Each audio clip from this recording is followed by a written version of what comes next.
प्यारे बच्चों नमस्कार। आइए आज हम गणित बेसिक सूत्र के आगे की पार्ट को देखते हैं। तो आइए देखते हैं पूर्ववर्ती संख्या।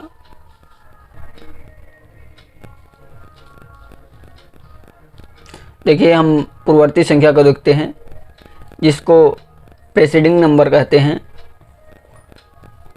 किसी प्राकृतिक संख्या के ठीक पहले वाली प्राकृतिक संख्या को पूर्ववर्ती संख्या कहते हैं। किसी प्राकृतिक संख्या की ठीक पहले वाली। अब देखिए प्राकृतिक संख्या हम लोगों को पता होनी चाहिए, तो प्राकृतिक संख्या का वीडियो मैं पहले से ही बना रखा हूँ। आप लोगों के लिए उस वीडियो का लिंक इस डिस्क्रिप्शन में डाल दूँगा। आप लोग प्राकृतिक संख्या को वहाँ से देख लीजिएगा, ठीक है। तो देखिए पूर्ववर्ती संख्या किसे कहते हैं? किसी प्राकृतिक संख्या के ठीक पहले वाली प्राकृतिक संख्या को पूर्ववर्ती संख्या कहते हैं। दूसरे शब्दों में इसकी परिभाषा हम कैसे दे सकते हैं कि किसी प्राकृतिक संख्या में से एक घटाने से, यहाँ जोड़ने से लिख दिया था, ये गलती हो गया था। देखिए किसी प्राकृतिक संख्या में से एक घटाने से प्राप्त हुई संख्या को पूर्ववर्ती संख्या कहते हैं, ठीक है। अब देखिए एग्जाम्पल देखते हैं पूर्ववर्ती संख्या का। कहा गया कि किसी प्राकृतिक संख्या में से एक घटा दिया जाए या उसकी पहले वाली संख्या, जैसे लिखा गया 5 का पूर्ववर्ती संख्या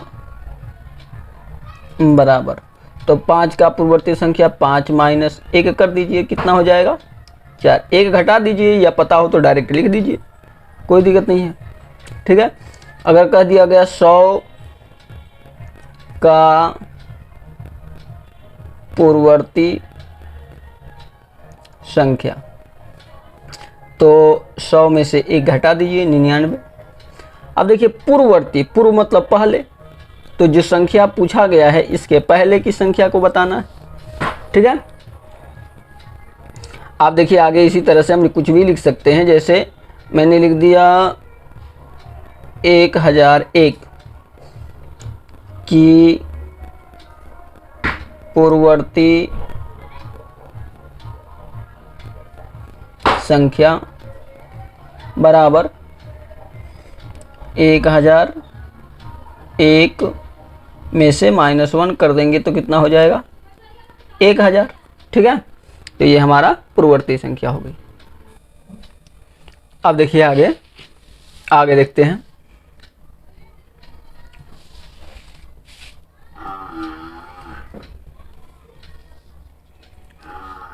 उत्तरवर्ती संख्या या अनुवर्ती संख्या, सक्सेसर नंबर। देखिए किसी प्राकृतिक संख्या की ठीक बाद वाली संख्या को उत्तरवर्ती संख्या कहते हैं। अब देखिए प्राकृतिक संख्या की ठीक बाद, या हम इसका दूसरा परिभाषा में लिख सकते हैं, किसी प्राकृतिक संख्या में एक जोड़ने से प्राप्त हुई संख्या को उत्तरवर्ती संख्या कहते हैं। एग्जाम्पल देखिए, एग्जाम्पल में हम लिख सकते हैं, जैसे मैंने लिख दिया 10, तो 10 का उत्तरवर्ती निकालना है या अनुवर्ती निकालना है, तो लिखेंगे कि 10 का उत्तरवर्ती, यहाँ पर का यहाँ पे लिख दे रहा हूँ, 10 का उत्तरवर्ती संख्या, तो 10 प्लस 1 11, या 10 के बाद 11 उत्तरवर्ती संख्या कहलाती है। इसी तरह से लिखेंगे 12 का उत्तरवर्ती संख्या। अब देखिए 12 का उत्तरवर्ती संख्या, 12 में 1 जोड़ दीजिए 13, लिख दिया 500 का उत्तरवर्ती संख्या। तो 500 का उत्तरवर्ती संख्या कितना होगा, 500 में 1 जोड़ दीजिए, अगर पता हो तो डायरेक्ट लिख दीजिए, कोई दिक्कत नहीं, 501, ठीक है। इसी तरह से आप देखते हैं अगला। अब देखिए आगे देखिए शांत दशमलव संख्या, टर्मिनेटिंग डेसिमल्स। जिस परिमेय संख्या के हर का अभाज्य गुणनखंड 2 के घात पर n या 5 के घात पर m या 2 के घात पर n गुणे 5 के घात पर m के रूप का हो तो उसे शांत दशमलव संख्या कहते हैं। या दूसरे परिभाषा में हम इसका दूसरे शब्दों में इसका परिभाषा दे सकते हैं, यदि कोई संख्या p/q के रूप में हो और p q से पूरा विभाजित हो तो उसे शांत दशमलव संख्या कहते हैं। अब एग्जाम्पल देखते हैं शांत दशमलव संख्या का। देखिए जैसे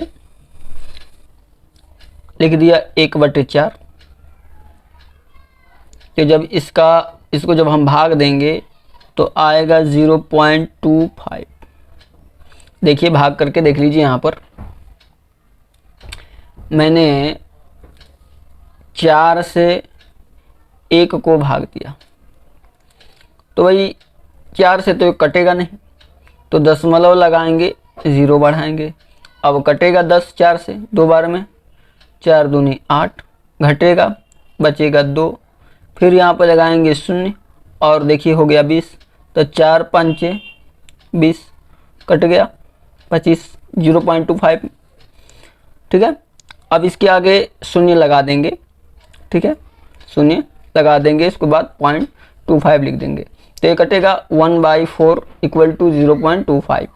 एक बात और याद रखना है कि दशमलव के बाद जो भी अंक है उसको एक एक करके बोलते हैं। अब ऐसा नहीं कि 0.25 नहीं कहेंगे, 0.2 और 5 कहेंगे, 2 5। ठीक है, 0.25। इसी तरह से अब आगे देखते हैं दूसरा एग्जाम्पल। जैसे मैंने ले लिया 1/2, अब 1/2 को भाग देंगे तो कटेगा 0.5। ठीक है, भाग दे करके देख लीजिएगा आप लोग, आएगा 0.5। ठीक है, इसी तरह से आगे देखते हैं। यदि मैं लिख दिया 2 सही 3/5, तो हम इसको लिखेंगे 5 दूना का 10 3 13, 13/5, और जब इसको हम भाग देंगे तो आएगा 2.6। ठीक है, 2.6 आएगा। ठीक से देख लीजिए, 2.6।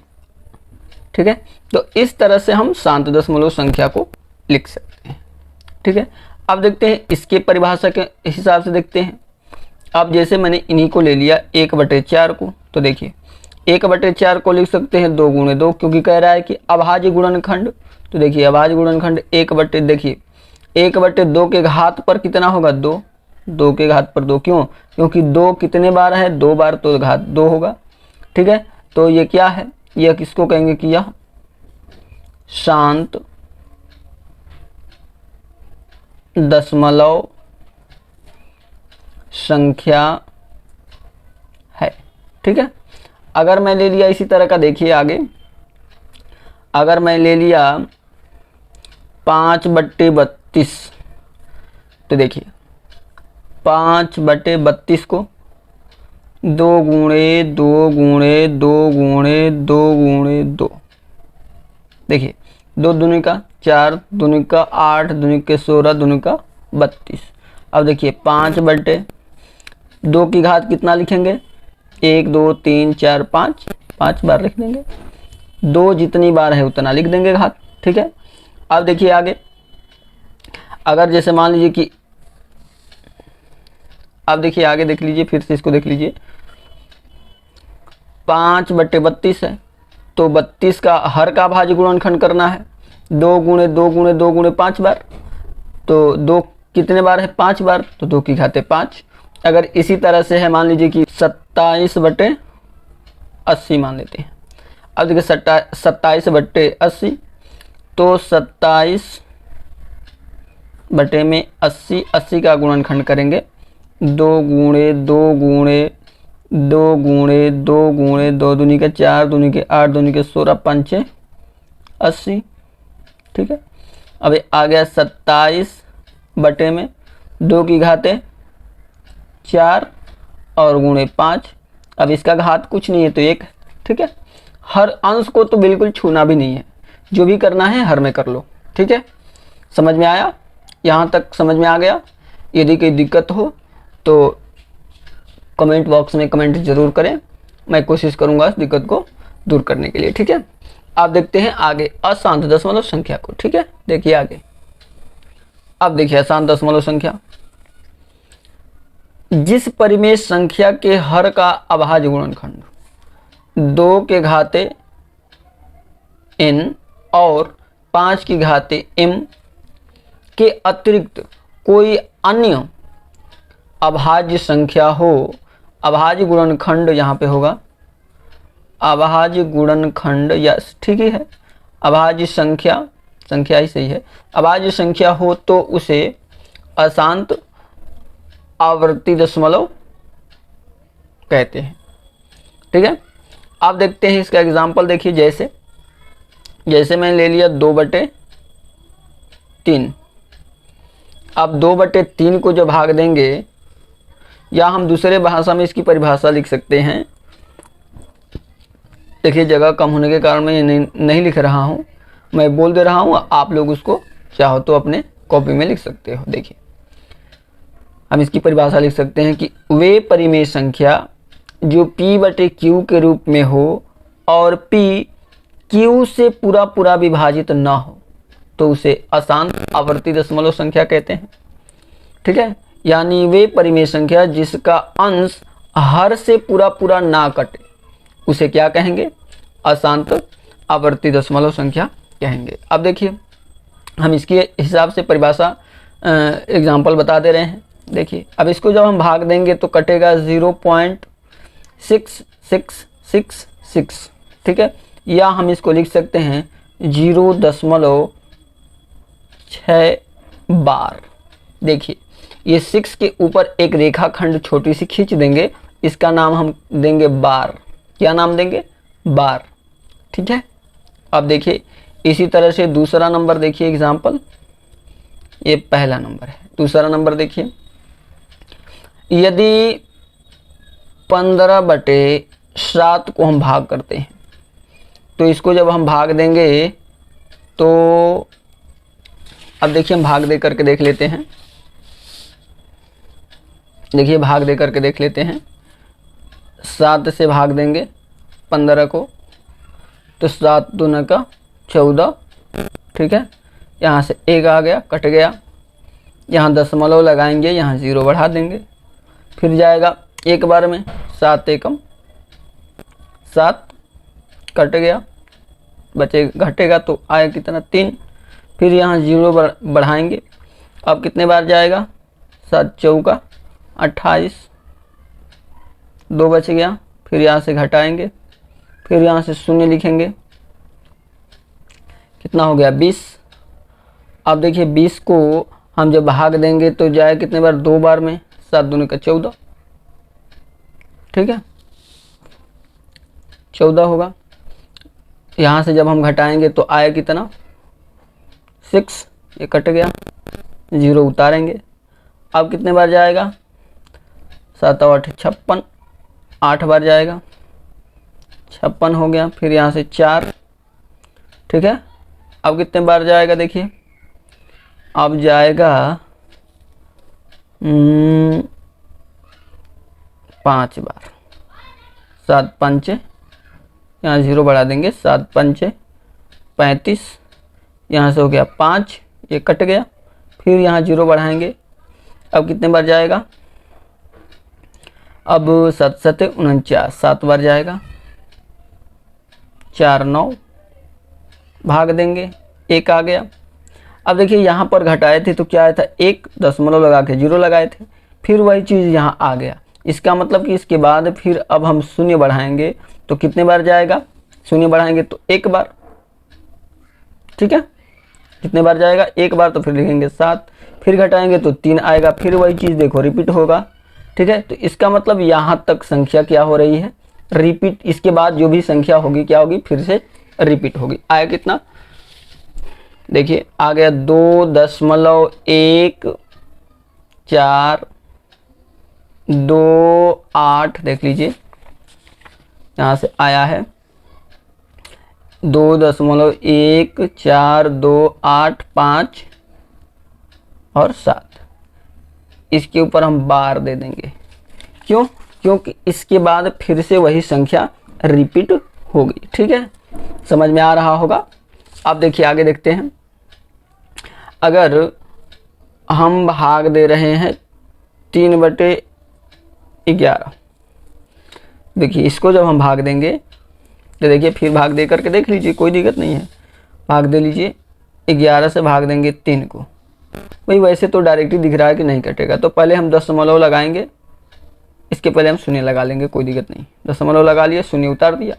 अब देखिए कितनी बार जाएगा, 2 बार। 11 दूनी 22, 11 3 बार ले जाएंगे तो 11 3 33, जबकि 3 33 ही है, तो 11 दूना 22।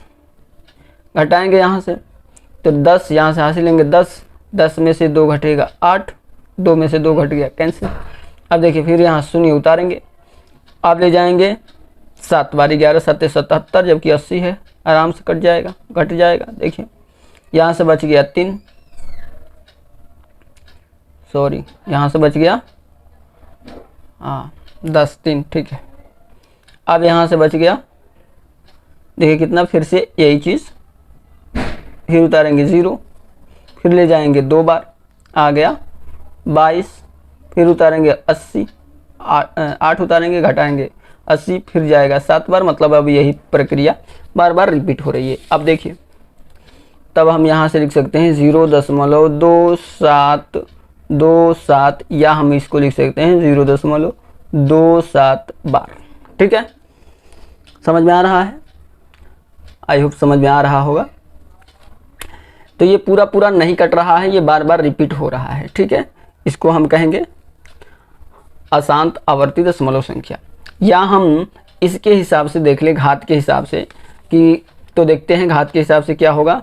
अगर मैं लिख दिया यहाँ पर ही, देखिए अगला चौथा नंबर, देखिए ये तीसरा नंबर है, चौथा नंबर देखिए, जैसे मैंने लिख दिया 2/15, तो देखिए 2 बटे हर का भाज्य गुणनखंड 3 गुणे 5, 5 तो है, 5 भी हमको लाना भी है, 5 आ जाए या 2 आ जाए या दोनों आ जाए, ठीक है, 5 तो है, लेकिन 3 एक्स्ट्रा आ गया, तो इसका मतलब कहेंगे कि यह अशांत है, अशांत आवर्ती है। ठीक है, समझ में आ गया। अब देखते हैं आगे, अब आगे देखते हैं आवर्ती पीरियड, इसको क्या कहेंगे इंग्लिश में। अब देखिए आवर्त पीरियड किसे कहते हैं? अशांत आवर्ती में जिस अंक या समूह को बार बार लिखा जाता है उसे आवर्त कहते हैं। अब देखिए मैंने यही एग्जांपल ले रहा हूँ, जैसे 2/5 2/3 है, जब हम इसको भाग दिए तो 0.666 अर्थात 0.6 बार। देखिए अब यहाँ पे ये कह रहा है कि अशांत आवृत्ति में, एक्चुअली में ये अशांत ही है, जिस अंक या समूह का, अब देखिए यहाँ पर समूह नहीं है, अंक ही है, केवल एक ही अंक बार बार रिपीट हो रहा है, अंक या समूह को बार बार लिखा जाता है। तो देखिए इसमें कौन सा अंक है जो बार बार लिखा जाता है? तो 6 ही है, बार बार लिखा जाता है, तो हम इसी को क्या कहेंगे? आवर्त कहेंगे। तो लिखेंगे कि इसमें 6 बार बार लिखा जा रहा है, इसलिए आवर्त 6 है। ठीक है, इसमें लिख देंगे कि इसमें अंक लिख देंगे, इसमें अंक 6 बार बार लिखा जा रहा है, इसलिए आवर्त 6 है। अब देखते हैं इसमें 15/7 को देख लेते हैं, 2.142857। अब देखिए ये बार बार आ रहा है, तो लिखेंगे कि इसमें समूह अंक नहीं लिखेंगे क्योंकि एक ही अंक नहीं आ रहा है। इसमें कहेंगे कि अंकों का समूह या समूह 1 4 2 8 5 7 बार बार लिखा जा रहा है, इसलिए आवर्त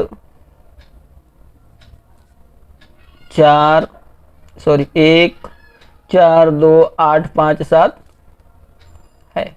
ठीक है, ये क्या है? आवर्त है। अब देखिए आगे, अब देखिए आवर्त की लंबाई, लेंथ ऑफ पीरियड। जितने अंकों की पुनरावृत्ति होती है उन अंकों की संख्या को आवर्त की लंबाई कहते हैं। अब देखिए फिर से मैं वही एग्जांपल ले रहा हूँ। 3/11 मैंने ले लिया, तो 3/11 तो आएगा कितना? 0.2727 इक्वल टू 0.27। यही ना बार बार रिपीट हो रहा है। जितने अंकों की पुनरावृत्ति मतलब बार बार आना, जितने अंक बार बार आते हैं उन अंकों की संख्या को, तो देखिए उन अंकों की संख्या कितनी है, इसमें कौन कौन ऐसे अंक हैं जो बार बार आ रहे हैं, तो एक 2 है, एक 7 है। तो लिखेंगे इसमें आवर्त की लंबाई, कितने अंक आ रहा है? 2, तो आवर्त की लंबाई 2 है। ठीक है, अगर मैं ले लिया 15/7 भाग दिए थे तो आया था 2.142857। ये अंक बार बार आ रहे हैं, तो लिखेंगे कि इसमें आवर्त की लंबाई कितनी होगी? देखिए 1 2 3 4 5 6 अंक ऐसे हैं जो बार बार आ रहे हैं, तो लिखेंगे आवर्त की लंबाई 6 है। अगर इसी तरह से 3 अंक आते दशमलव के बाद, अब देखिए जैसे मैं डायरेक्टली लिख दे रहा हूँ। अब जैसे आ गया, मान लीजिए कि 0.276 और इसके ऊपर बार दे दिया, तो लिखेंगे कि इसमें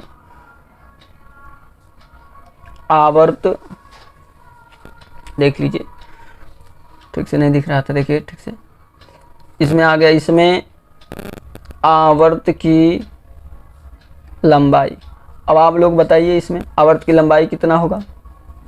बताइए आवर्त की लंबाई कितना होगा? 1 2 3, तो हो जाएगा 3। ठीक है, 3 अंक ऐसे हैं जो बार बार आ रहे हैं, तो जो अंक बार बार आएंगे उन्हीं को क्या कहेंगे? आवर्त कहेंगे, उनको आवर्त कहेंगे। और जो अंक बार बार आएंगे उनकी संख्या को क्या कहेंगे? आवर्त की लंबाई कहेंगे। ठीक है, तो आई होप ये वीडियो समझ में आई होगी। यदि वीडियो अच्छी लगी हो तो लाइक शेयर सब्सक्राइब जरूर कीजिए। Thank you.